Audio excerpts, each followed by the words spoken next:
ለትዳሯ መስዋዕት የከፈለች የዘመኗ አንደኛዋ ሴት ብዬሻለሁ፣ ሩታ ማለት ነው። ያው ዛሬ የተደረገው ነገር ብዙዎቻችሁ ገርሟቸዋል፣ ብዙዎቻችሁ ደግሞ አስደስቷቸዋል፣ ብዙዎቻችሁ ደግሞ በኮሜንት ሄርሜላ ሄርሜላ እያላችሁ ነበረ። ስለ ሄርሜላ እንሄድበታለን። በመጀመሪያ ደረጃ ለነኚህ ለሁለት እንቁዎች ደግሞ አንዳንድ ነገሮችን ብዬ አልፋለሁኝ። ሰላም አለይኩም ወራህመቱላሂ ወበረካቱ። ውድና የተከበራችሁ የተወደዳችሁ ውድ የቻናሌ ቤተሰቦች እንዴት አመሻችሁ? እንዴት ናችሁ? ደህና ናችሁ? አይ ሰላም ናችሁ? እኔ ጋር ሁሉ ሰላም፣ ሁሉ መልካም ነው። እናንተም ጋር ሰላም እንደሚሆን ሙሉ ተስፋ አለኝ። ባላችሁበት ሰላማችሁ ብዝት ይበልልኝ እያልኩኝ እንደተለመደውም ዛሬም በአዲስ ቪዲዮ መጥቻለሁ። ወዳችሁ ፈቅዳችሁ ለምታበረታቱኝ እጅግ አድርጌ አመሰግናለሁ። ለቤቴ አዲስ የሆናችሁ ላይክ፣ ሼር፣ ሰብስክራይብ ማድረጋችሁን አትርሱ። የደወል ምልክቱን ተጫኑት እና አብርሽ ያው በጉጉት ስንጠብቀው የነበረው ቪዲዮ ለቀዋል። የተለቀቀበት ሰርግ ስንጠብቅ ደግሞ ጥላቻን እንግዲህ ደግሞ የቀመሩትን ቀመር ይዘውልን መጥተዋል። እኔ እኮ ብያችሁ ነበረ። እኔ ያልኳቸውን አሰሙም እንጂ ብዬ ነበር። እነኚህ ሰዎች ሩታ የሆነ ነገር አስባ ነው። እኔ ከፍቅር ጋር ያው ግንኙነት አላት ብዬ አላሰብኩም ነበር። ግን ከሄርሜላ ሄዳ የታረቀችበት የሆነ ምክንያት ሊኖራት ይገባል። የሆነ ምክንያት ስላላት ነው ከእሷ ጋር ሄዳ የታረቀችው ብዬ ነበረ። ከእሷ ጋር ታረቀች፣ ፒስ ፈጠረች፣ ፍቅርን አመጣቻት፣ በቃ ከአብርሽ እንድትሆን አደረገቻት። ከዛ በኋላ ደግሞ ያው ነገሩ ባይሳካም ወደፊት ሊሳካ ይችላል። ግን በቃ አመጣጧ ባሏን በእጇ ማግባቷ እንዴት አድርጋ ለትዳሯ ለልጇ እንዴት እንደሆነች ብዙ ነገሮችን ያው አይተንበታል ማለት ነው። ቢሳካም ባይሳካም ብዙ ሞክራለች። ሴቶች ደግሞ እሷን አይተው ለእሷ እንደዛ ስታረግለት ያልሆናትን ወንድ ሌሎች ቢመጡ ይቀበሉታል ብዬ አላስብም። ያው ዛሬ ተናዷል። ፍቅር እውነት የመጣች ነገር በፊት የነበራቸው ፍቅራቸው የተመለሰ መስሎት እነ ሩታን እያናደደ፣ በተለይ ሩታን ያናድዳት ይፈልግ ነበረ። ምን ነበረ እሷ ማለች እኮ በቀረጻ ላይ አንዳንዴ የሆነ ነገር ሲመጣ አንቺን ስገፈትርሽ ምን ስል ሳቄ ይመጣ ነበረ፣ ውስጤ ደግሞ ይረበሽ ነበረ ብላለች ሩታ። ዞሮ እንትኑ ተሰርተዋል። ድራማም ይሁን ምንም ይሁን ተሰርተዋል። ሰርታለታለች። አብርሽም ተናድ አብርሽ በቃ ሩታ እኮ ከአንተ እጣ ፋንታዋ ያንተ ስለሆነ ምንም ብታረግ ከአሁን በኋላ የሚመጣው ትዳር ሰላም አይኖርህም። ሲጀመርም ሰላም አታገኝበትም። አንደኛው ነገር እሷ እኮ ልጇን ከልክላ፣ እሷ የዋህ ስለሆነች ነው እንጂ 1 ሳምንት 15 ልጅህን ባታይ ኖሮ እመነኝ ቀጥ ለጥ ብለህ ትዳርን ታስተካክል ነበረ። ያው በፈለክ ሰዓት ልጇን ማሳየቷ በፈለክ ሰዓት ትወስደዋለህ፣ ታመጣዋለህ፣ እንደፈለክ ታደርገዋለህ። ለዛም በቃ እናንተ ራስህ ጠግባሃልና አሁን ልክ ነው እኔ በጣም ነው የተመቸችኝ። ፍቅር በጣም አናዳኝ ነበር። ምክንያቱም እንዴት ነው በዚህ ህይወት ላይ መታ የምትገባው የሚለው ነገር በጣም አናዶኝ ነበረ። ማለት ሴት በሴት ላይ እንደዚህ ሲደረብ እኔ አልወድም። ሄርሜላን የማልወዳት ምክንያት ለዛ ነው። አብዛኛዎቻችሁ ዛሬ ሴቶች እያሽቃበጣችሁ ነበር።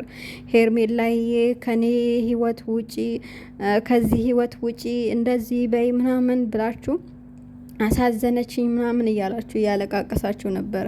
በሩታ ተናዶ ሄዶ ይቅርታ ሊጠይቃት ይችላል፣ ልትቀበለውም ትችላለች። ምክንያቱም ሩታ እንደዚህ አደረገችኝ ወይ ብላ ሩታን ለማናደድ ሄዳ ልትቀበለው ትችላለች። ነገር ግን ብትቀበለውም አኪድ ካሁን በኋላ ያለው ነገር እኛ ህይወትን ይኖራሉ የሚለውን ነገር ብዙም አይደለም፣ አይኖሩም እና የራሷን ህይወት ብጤዋን ራሷን የመሰለ ትዳር ማለት ዝም ብሎ ሶሻል ሚዲያ ላይ የሚወጣ አንዴ ስትፈልጉ የምትገናኙ ስትፈልጉ የምትለያዩበት አይደለም። ትዳር ማለት በጣም ከባድ ስለሆነ እኛም እንደ ሶሻል ሚዲያ እንደ ኦዲየንስ እንደ ተከታይ ሄርሜላም የምንላት ነገር ቢኖር ይቅርብሽ፣ አብርሽ አይሆንሽም። ያው ሩታ ግን ከነ ምናምኑም ከነ ችግሩ ልጄ ያላባት ከሚያድግ እቀበለዋለሁ ብላ ነው ይሄን አክል መስዋዕት የምትከፍለው። እሱን የመሰለ ብጤውን ስለምታጣ አይደለም። ሩታ ራሱ ከሱ የበለጠ ታገኛለች። ግን ልጇ በሌላ ሰው እንዳያድግባት ነው የምትፈልገው። እሱን ነው የምትፈልገው እና ዞሮ በእሱ አይፈረድባትም። ባሏ ነው ብላታለች እኮ ለፍቅር ራሱ እያለቻት ነበረ። ትረጅኛለሽ ብዬ ነው ወደ አንቺ የመጣሁት፣ አንቺም ወልደሻል አይተሽዋል ምናምን ስትላት ፍቅር ምርር ብላ ስታወራ የነበረው ብዙ ጊዜ የምናወራው ነው። እንደዛ ሆና አርግዛ እንዴት አንተ አስችሎ ጥላሃት ሄድክ? እና አሁንም ቢሆን ከሷ ጋር እንድትሆን ፈልጌ ነው። ሄርሜላ ደግሞ ከህይወትህ እንድትወጣ ፈልገን ነው ይሄን ያደረግነው። እኔ አውቄ ነው እንደዛ ያልኩህ እንጂ ከአንተ ጋር አልቀጥልም ስትለው ቦም ብሎ እንደውም እጇን ሳይሰብራት አይቀርም። ጥፍሯ ደግሞ ተሰብሯል። አሰራላት፣ ሰምተሃል? እና ቪዲዮ ቀረጻ ላይ ደግሞ ምንድነው ጥፍር ተክላችሁ እንዳትመጡ፣ ተው። አይን ማጥፋትም እኮ አለ። ስትጣሉ አይናችሁንም ታጠፋላችሁና ይሄ ነገር ቢቀርባችሁ። ሩታ ደግሞ ለፍቅር ውለታስ ምትውይላት ነገር ቢኖር ያንን ጸጉሯን ፍቺላት፣ ያንን ጸጉር ፍቺላት። ይሄን ካደረግሽላት በቃ ትልቅ ነገር ነው የሰራሽላት። እና ፍቅር ለሩታ ብዙ ውለታ ውለሽላታል። ነገሩ ቢሳካም ባይሳካም ግን በመጨረሻ ላይ ስላልተሳካ ነው ያለቀሳችሁት ወይስ ስለመታት ነው ያለቀሳችሁት? ሁለታችሁም አለቀሳችሁ። አታልቅሱ። እንደውም ደግ አረጋችሁለት። እንደው ተናዶ ተቃጥሎ ያለ እንቅልፍ ነው የሚያድረው። አይተኛም፣ እርግጠኛ ነኝ። እና ለማንኛውም ምን ልላችሁ ፈልጌ ነው፣ የማዳም ቅመሞች ደግሞ ለሙሽሚት እያሽቃበጣችሁ ስለሆነ በእናንተ ትንሽ ሊሄድባችሁ እንዴ። ዛሬ በስንቱ ሄጄ ይችልበታለሁ። ቲክቶክም እየሄድኩባቸው ነበር በለማኞች እና አላኩል ያህል አሽቃባጮች ሄርሜላ የምትሉ ማለት ነው። እሷ እኮ ትናንትና መታ ነው የተለጠፈችው። እንዴት ነው ለሄርሜላ የምታግዙት? በምን ምክንያቱ ነው? እኔ እኮ አልገባኝም። ሄርሜላ ምን ስላደረገች ነው? ሩታ እኮ ያን እንደዛ በቃ ተሰቃይታ በዛ ሰዓት ሰው በሚያስፈልጋት ሰዓት እኮ ነው ጥሏት የጠፋው። እንዴት ነው ለሷ ልታግዙ የቻላችሁት? ምክንያቱም ልትነግሩኝ ትችላላችሁ። እኔ እኮ ምክንያት አልገባኝም። ሄርሜላ ምን ስለሆነች ነው? አንደኛው ነገር ማንም አያውቃትም። ቤተሰቡ አያውቃት፣ ዘመድ አያውቃት፣ አዝመድ አያውቃት። የእሷ ቤተሰብ አብርሽን አያውቅ። አሁን ያኔ በሩታ ተናዶ ምናልባት ሽማግሌ ልኮ ካገባት እንጂ ከዚህ በፊት እኮ ማንም አያውቃትም። ማንም የማያውቃት ሰው ደግሞ በባለትዳሮች ህይወት መታ ህይወታቸውን ስታበላሽ እናንተም እንደዛ ናችሁ ወይ? የሰው ቤት ሄዳችሁ አንኳኩታችሁ የሰው ትዳር ታፈርሳላችሁ? አራ አይደረግም። ኮሜንታተሮች ተረጋጉ። ሀቂቃ ማለት ነው። በእናንተ የማይጠበቅ ነገር ነው እያደረጋችሁ ያላችሁትና እና አላኩል ሀል ለማንም አለማገዝ ወይም ዝም ማለት ራሱ አንድ ነገር እኮ ነው።